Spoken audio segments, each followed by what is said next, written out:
Hi everyone, this is Praniti again. So in my last video, I told you that the online trading app I personally prefer is Groww, and I also told you what are the reasons to do so. But in this app, I'm going to discuss about a different topic. The topic is how safe are these online trading apps like Groww, Zerodha, Upstock, etc. So I'm going to cover how safe are your stocks and your mutual funds both with these online platforms and whether you should trust on them, because when you invest in a mutual fund, you're actually investing it for maybe 5 years, 10 years, 15 years or 30 years. Why not? So let us dive into the topic and see how you can trust these applications or whether trusting these applications must be a question for you.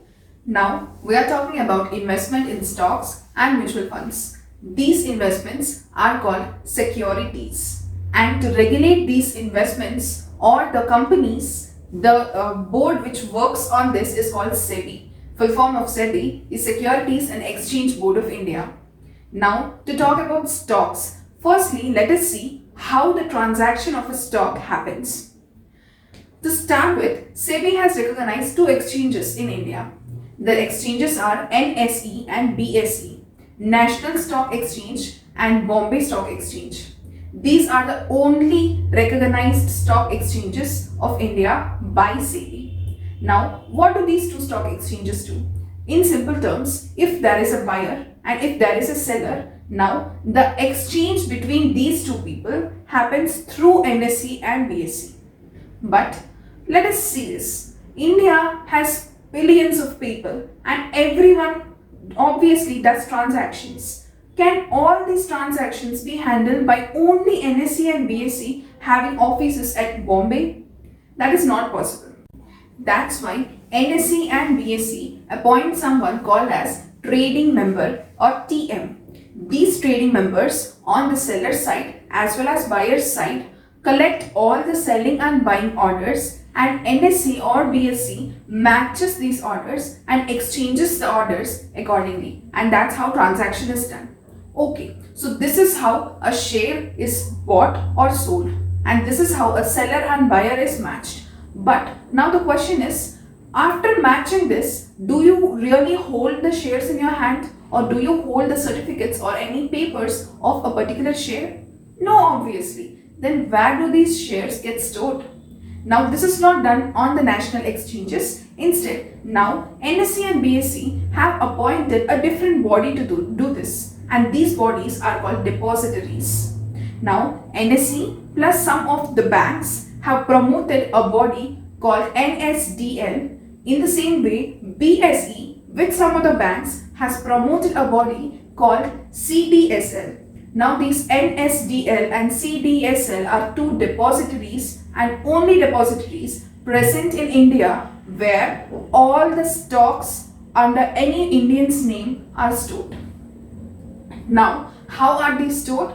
If I have a stock and I want to store all my stocks, now I have an account in NSDL or CDSL, and this account is what is called as Demat account. Demat meaning dematerialization, meaning now I don't have the contract in a physical form. Instead, I have an ID and I'm storing these stocks electronically in my Demat account. Now, NSDL and CDSL also cannot manage all the transactions happening in your Demat account. Hence, these as well employ someone called as DP or depository participant. To be very specific, your accounts like Groww, Zerodha, Upstock, etc. exactly come into this category. They are all DPs or depository participants. Now, once this is done, okay, now I know how my stocks are being exchanged. Now I know where they are being stored. But what is the guarantee that if I sell a stock, I will get the amount for it? And if I buy a stock, all those stocks which I bought will be credited into my Demat account. This responsibility is taken by a third person, which is called clearing house. Now this clearing house is responsible to clear all the transactions that are happening in your Demat account. Clearing house again cannot do all the work on itself, so it also appoints brokers to do this work. These brokers are called clearing members or custodians.